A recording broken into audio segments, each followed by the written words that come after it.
हनुमान तो बाहर ना वो कोड़ आसिला हनुमान जानी मोर पुओटी अच्छी मकर ध्वज आनी मो बापा अच्छी बापा ना हनुमान बापा रूप गंध केमी देखी माँ खाली बुझे पुआ केते तोते विपद पड़ो संकट मोचन हनुमान को डाकिल होती तोर जदि स्मरण करदेबू सब विपद दूर एति केवल मकर ध्वज जानी तेणु हनुमान जिते गले मकर ध्वज अटकेले कहले किए हनुमान कहले बालक मुझे हो मो पछर ठिकाना न से कथा ना कथा हूँ गोटे चोर एपटे मो प्रभु को लेकिन आसला पकेला गोटा छट कर हनुमान गाला उछिले हो बाड़ेलु किसी कथा नहीं मो प्रभु को संधान दिए ते मना करुचा बाड़ेला हनुमान कहले कि को मो बड़ लगे आज्ञा तुम संग्राम बाप पुओ नाथ रथ शर्मा पाला गाय कोकेश्वरी सी गोटे पद आज्ञा प्रमाण कले बाप पुओरे भाड़िया बाड़ी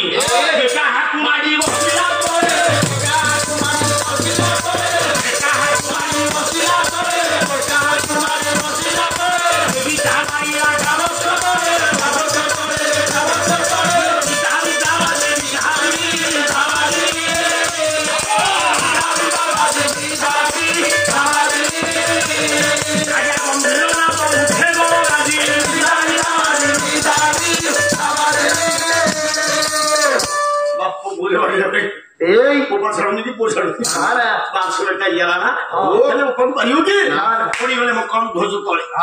हनुमान बसी पड़े मुष्टि प्रहार कले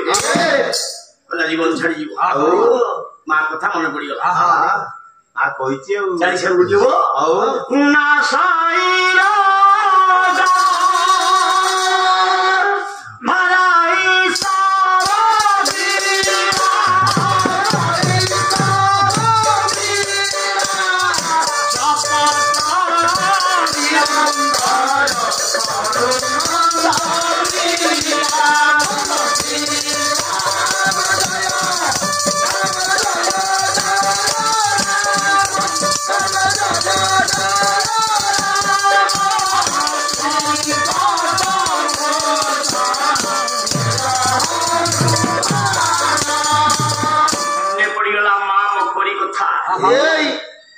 बापा नाम धरला बापा हे वीर बजरंग बाली हनुमान कौन अचर क्या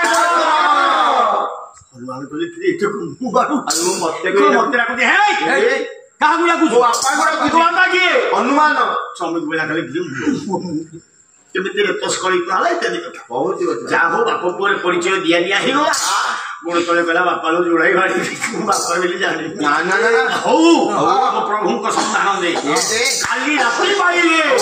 तते ठी राजा कर दे की जी हनुमान को मकर ध्वज सब तथ्य बते दे बापा ये पातालपुर रे जो देवी नाहंती सी होउछंती मुख्य पांचटा भ्रमर को सी जगिकी अच्छी से भ्रमर पांचटा को मारे महिरावण मरिब ना मर ठीक अच्छे गुण गुणगुंजन कर रामंकर निकटरे नजर बंदी पहुंचले हनुमान चेता फेरला नाम कहले कि ना प्रभु मु आपनकर दासन दास हनुमान आम बर्तमान कौटी ना कहले महिरावण आपन को मारी दब मोर छोटिया कथा किए मो कथा आज्ञा मन रखिथे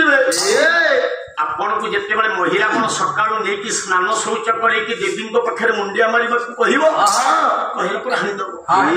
आप मुंडिया मारे कहले आम मुंडिया मरा शिखिलु आमको मुंडिया मरा शिखे दियो प्रभु ये कहले मु कर्म करी आसुची प्रभु हनुमान गले देवी पाखु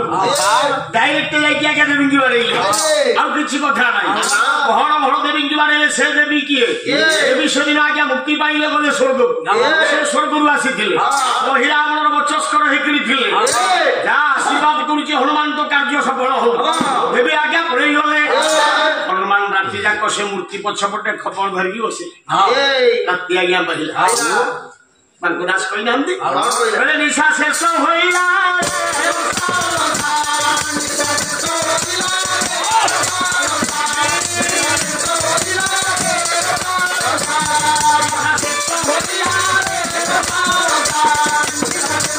Yeah.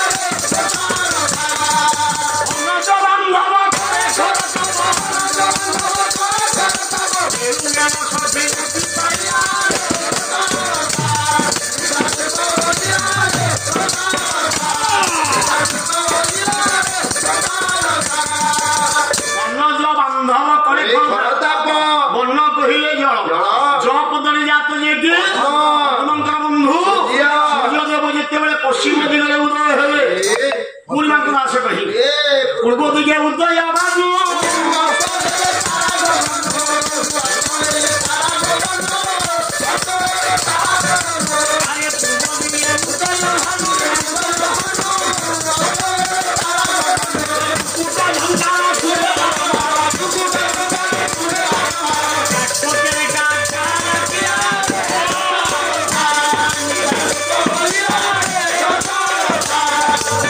পূর্ব দিকে উদয় ভানু এই ভানুর কহিলে